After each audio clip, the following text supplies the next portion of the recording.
Greetings, everyone. This is Rock and Roll Spot Connection with the Weekly Comic Book Roundup.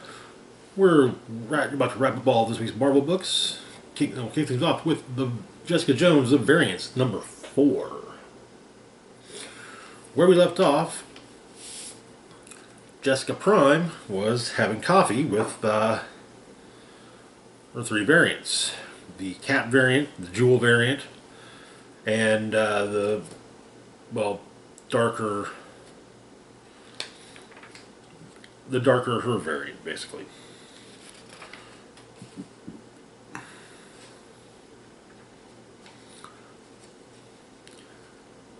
So they've all got, which is being referred to in the book as Omega. So they're, however, she was left a note with the bill saying don't trust any of them. But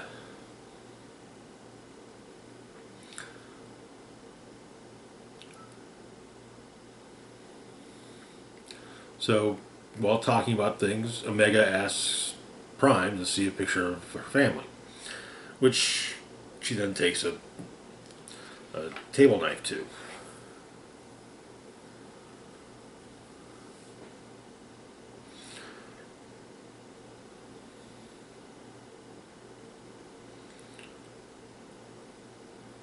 But so Prime runs to the bathroom feeling she's going to throw up, and is attacked, and she runs into another variant, this one, Nitrous.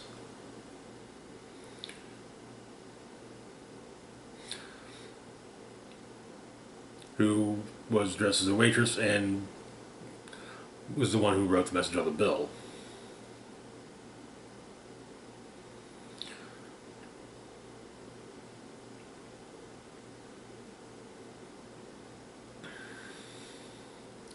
But Nitrous says that, explains that Luke Cage has something that Jessica needs right now. Wolverine on speed dial.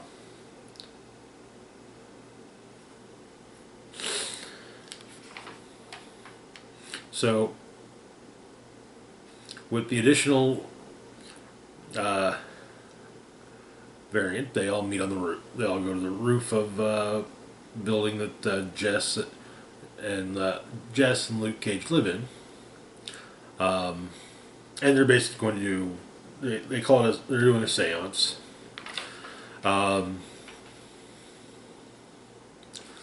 Though beforehand,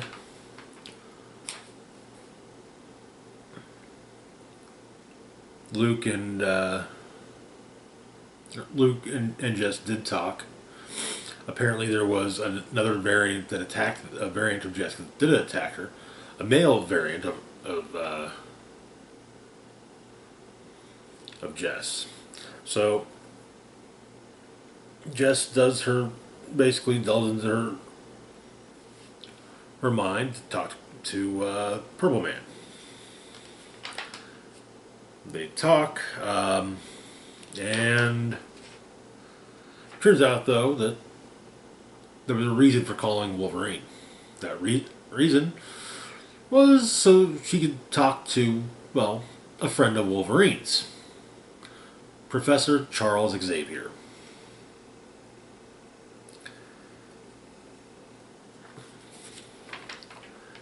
And Xavier does what he can to on the astral plane, seeming take care of Kilgrave. Only it turns out it's not Kilgrave; it's a manifestation of her memories of Kilgrave. This is discovered through Xavier asking 3 questions. What was the name of your first pet?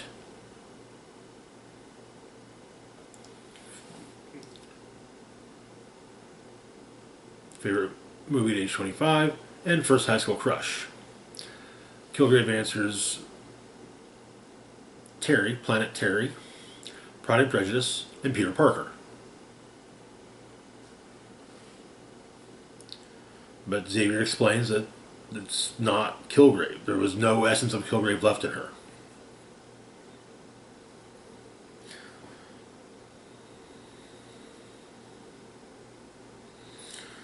but Xavier tells Jess she has to forgive Kilgrave, but she can't. It's raining, however. However, she's realized something. One of the variants called Jess's daughter by name. Jess never said her daughter's name. And adds to the fact that she broke in while the rest used the door, breaking right into Danny's bedroom. That's right, the Jewel variant came to steal Danielle. And so Jewel and Jess have a bit of a throwdown with Omega, Nitrous, and Cap Jewel helping Jess out. But it seems that Jewel's not alone. She's assembled her own team of variants. Got a Luke Cage version, an Elektra, a Vision, a Cable, and a few others I'm not entirely sure about. I think one's supposed to be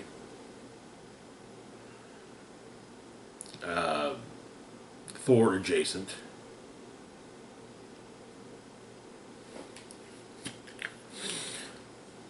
But that is where the issue ends. I gotta say, Cable Jewel looks kind of hilarious.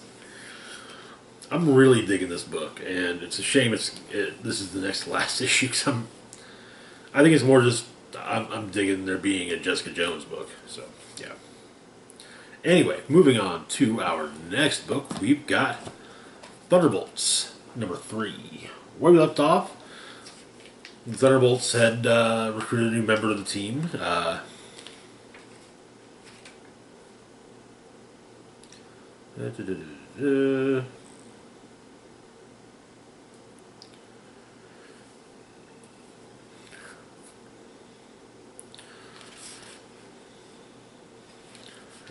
A new member in the form of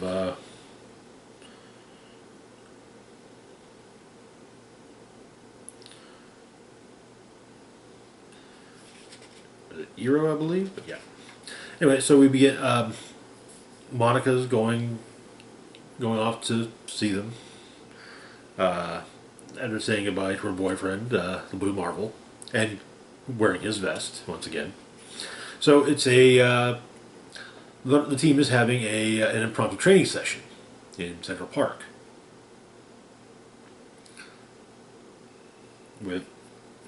by which the idea that Clint has is they're going to play a game, tag.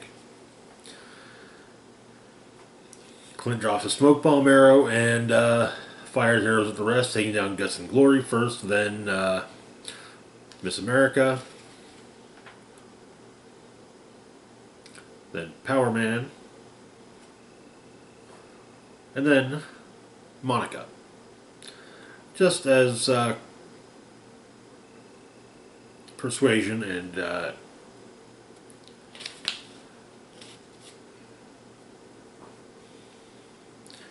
Egro arrive. However, there's a situation. The Super Apes had taken over the Central Park Zoo. So, but the Thunderbolts go to respond, and it all goes to hell.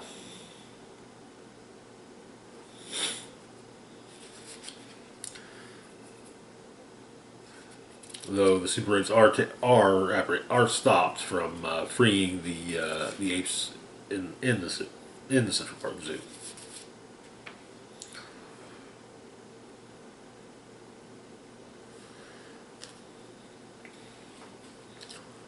But yeah, it's not looking good, though. And in fact, the headlines of the Daily Bugle include asking if Hawkeye robbed a bank, which kinda, yeah. Recently, no less. But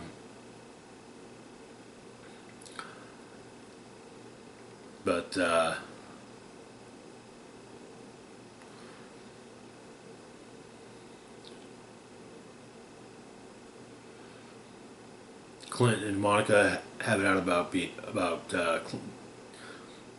Clint's how Clint's doing as a leader. Though Clint does take a pot shot at Monica, bringing up Next Wave. But Guts and Glory interrupts, stating that they both suck. Pointing out Clint, he states that Monica's correct. Clint hasn't properly taken charge. He needs structure and discipline in order to function within the system, and he hasn't delivered on either of those needs. Tells Monica that she needs to support up. She needs to back Hawkeye up.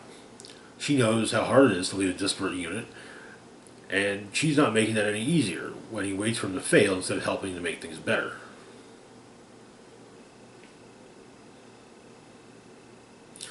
Yeah, both of them are treating being on the Thunderbolts like a temp gig instead of something real. He suggests they get their head into it, or get the hell out. On the subway, America and Power Man are heading back to their places, and America faints. And that night, Clint calls up the person who gives him the best advice, especially when he's feeling down. His ex-wife, Mockingbird. Apparently, stating that he needs her, presumably on the team.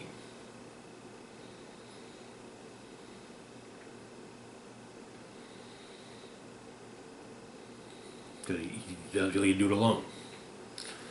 And that is where the issue ends. I'm biased because I like the concept of Thunderbolts already. But I'm liking this book so far. Again, Seamus has a miniseries because it's nice having a Thunderbolt. It would be nice to have a Thunderbolts ongoing, but wish in one hand, right? Moving on to our next book, we jump back to this week's competition with Deathstroke Inc. number 14. Where we left off, Deathstroke had seemingly, in order to get away from Riero, Deathstroke had faked his death. But he was still planning to complete the contract. However, others had been hired since Deathstroke's apparent death, and the target's been moved. Deathstroke's on the trail of the target, breaks in.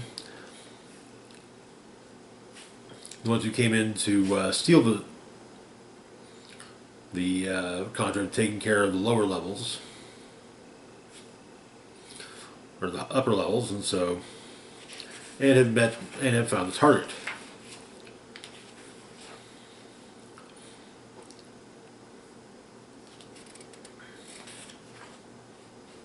Deathstroke comes in and deals with them, with them, seemingly taking all of them down.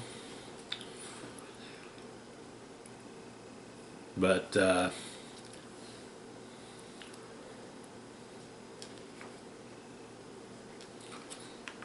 leaving Slade with the target, and the target states that apparently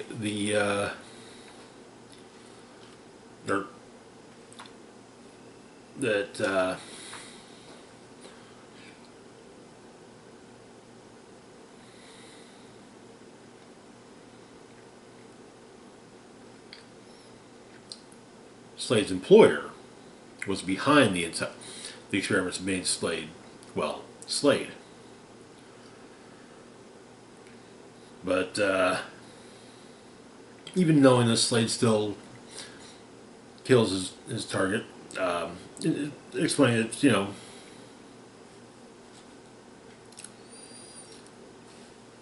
the guy lied to Slade as well as 47 others. Slade survived, but the other 47 weren't so lucky.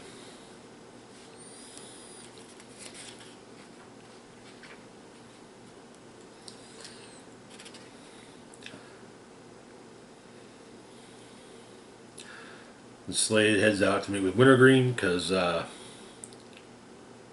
they can meet with Walsh and get some answers.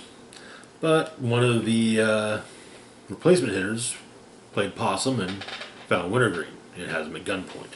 And that is where the issue ends. I'm definitely digging this year one story. I don't think we've had a. I think it's the first time I've done like an early days style thing with Slade. We've had plenty of flashbacks with him, but not full flashback stories. Moving on to our next book, we've got Batman Fortress #6. Give us a taste of the Bat books. It's mainly so that I didn't have mainly keep the number of books per video at a somewhat even level. Somewhat.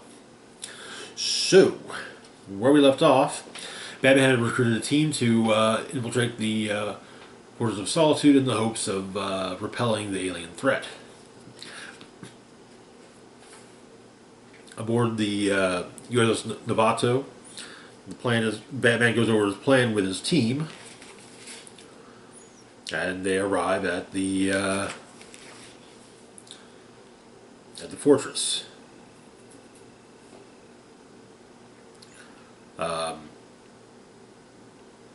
Lex proves his use on the team immediately by opening the door, as he adding that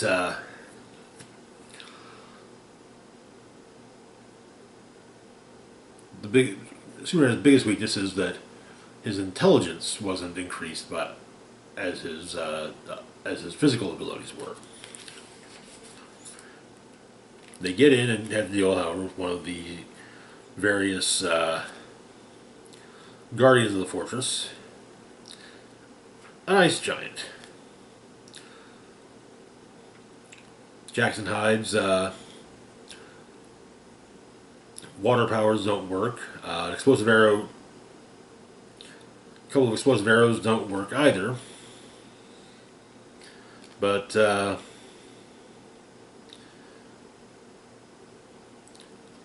while Batman and Lex combine flamethrowers to take it down, Dale comes up with a better idea and makes a construct of makes a 100-ton weight construct and drops it on him. They, however,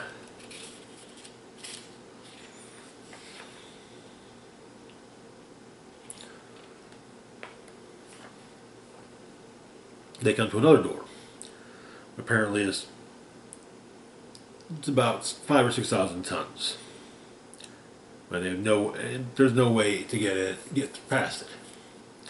But Dale has a suggestion: if someone were to open the door, at least enough for him to get through to the other side. Or if someone can open the door enough, he can put a construct underneath it and hold it open. Lex's armor can lift it for a little bit. And so, the team makes it through,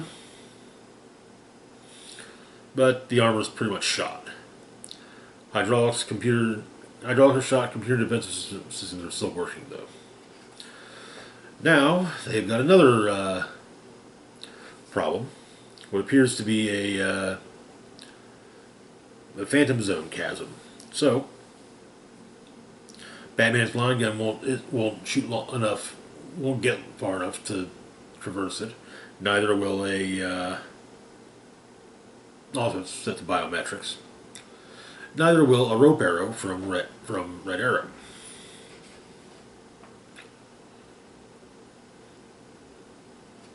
Dale uses what's left of the power charge in his ring to get Red Arrow across, but he runs out of juice in the middle. But she's able to get a rope arrow out.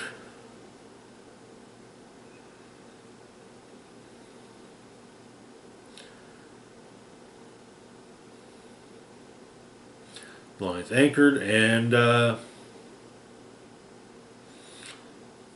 everyone makes their way across, except for Jackson, who's been wrapped in a cocoon by the Kryptonian defensive systems.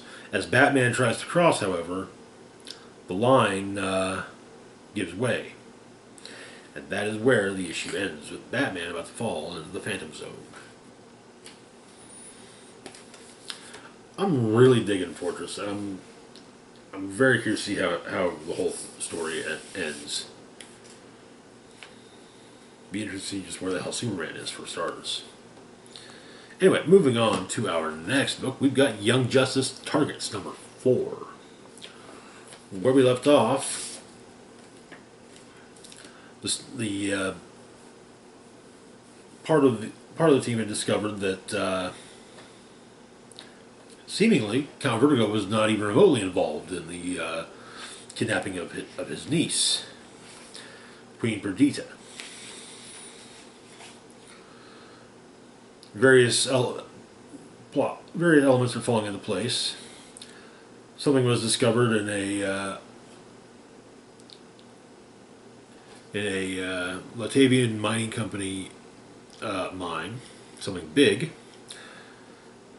Seems that Queen Perdita came to the States after getting in touch with Green Arrow and Black Canary to give the at least a sample, if not what it was they found, to Dr. Southern Roquette.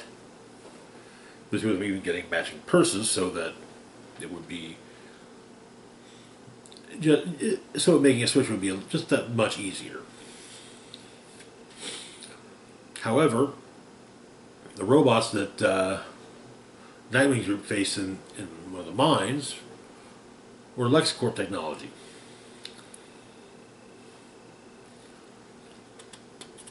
And it turns out LexCorp has a robotics factory in Biala, where the Justice League can't go. Meanwhile, Leanne visits her Uncle Ollie in the hospital. You know he's comatose. You just make sure he knows he's not alone.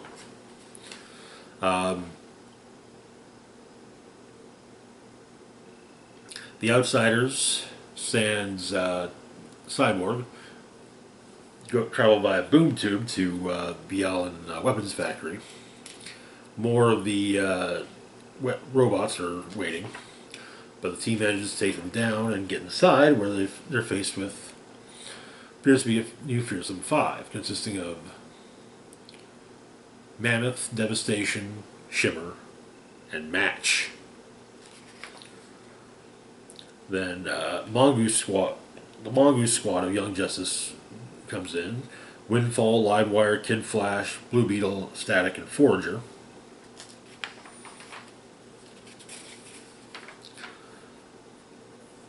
While Superman and Superboy and Match are duking it out, Oracle discovers that it's what it was that was found in the mine, as both Match and Kryptonite, it was Kryptonite, Match and Superboy fall as a new Metallo arrives, a man by the name of Juan Cordero. As for our backup story, Angry Wounds, Memory 4, Leanne suggests telling a story, one where we know how it all ends. We see more of Ollie's initial meeting with Queen Perdita, well, at the time Princess Perdita. He removes the arrows that have gotten into him via Merlin.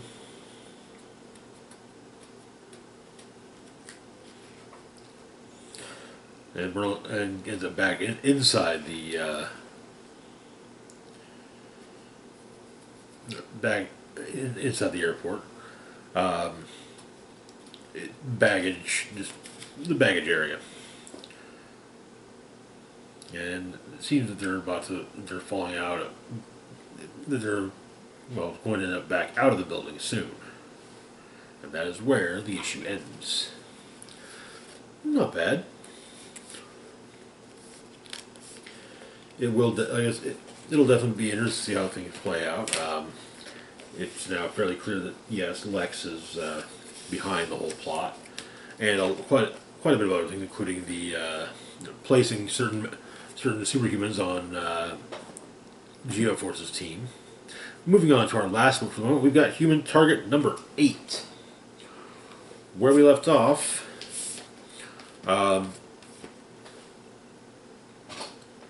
human target had learned just who was it poisoned him. Fire got the was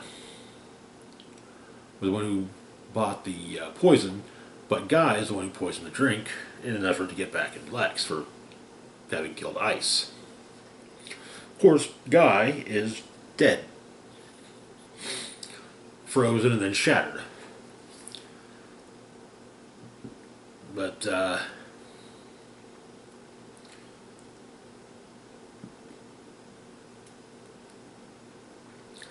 human target wakes up, being attacked. There's trank darts going in. He gets out of bed, pulls out a shotgun, and fires at the door. Red Rocket is waiting on him, or Rocket Red is waiting on him. Takes him down with a trank dart.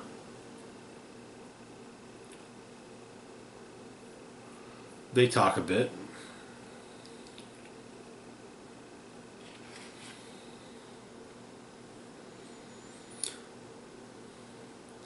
And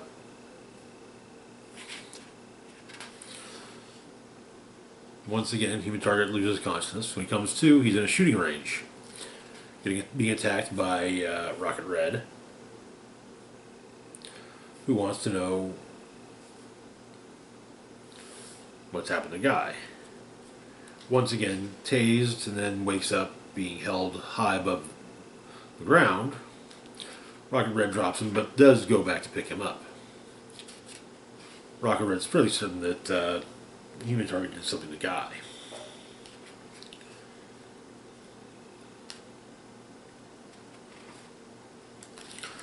But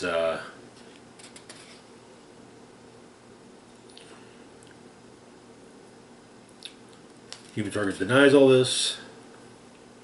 Takes a beating from Rocket Red. Eventually wakes up at back at the motel with Ice, and leaves a. Rocket Red's also there to explain he was wrong.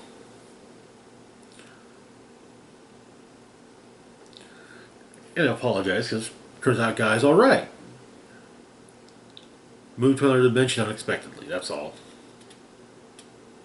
And he leaves a bottle of vodka for Target, but Target takes the bottle and smashes it on Rocket Red's face.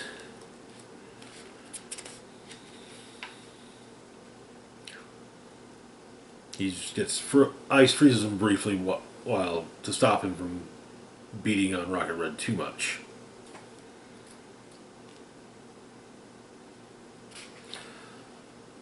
And the issue ends with Ice and human target in bed alone. I mean, this is this is a fun book. I'm liking it. Good, you know, it's good. I guess now that we know who did the poisoning, I'm curious as to why there's still two more issues. Unless the big secret is finding an antidote. I guess we'll see with the next couple issues. Anyway, that is going to do it for now. As always, feel free to like, share, and subscribe. Links to my Facebook, Twitter, Patreon, and PayPal can be found in the description box down below. This is Rock and Roll Spock signing off, saying, live long and rock hard.